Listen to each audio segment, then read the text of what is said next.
Hi, I'm Amy May, and I'm a teacher at Wylie East.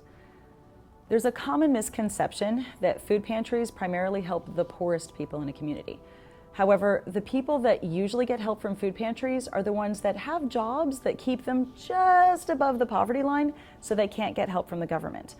I know this because at one point in my life, this happened to me. I was a college graduate with a full-time job, but because of circumstances beyond my control, I literally couldn't afford to feed myself. While I was trying to find help, I ate a lot of ramen because it's the only thing that I could afford to buy from the store. The first day that I got food from a food pantry was the first time in 2 months that I'd had a meal that was actually a meal with an entree and a side. It was the first time in 2 months that I didn't have to try to pretend that ramen counted as a meal or swallow shame along with some rice and beans. That right there is the thing that people who have never had to get help from a food pantry don't understand. It was a huge blow to my dignity to have to accept help to feed myself.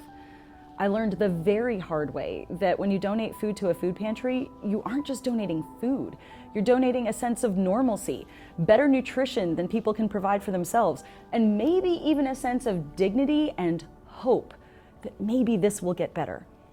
So now when I go to the store to buy food to donate to a food drive, I buy foods that provide nutrition, but also provide some dignity. Because for me back then, if it was near Thanksgiving, I wanted someone to donate a can of cranberry and a can of sweet potatoes, so then I could scrounge a few pennies for some sliced turkey and have a meager version of the feast that they were having at home.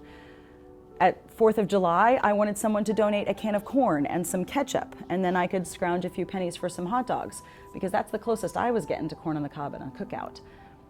Because the thing is, no matter how broke I was, if I found a quarter in the parking lot, I could buy myself ramen.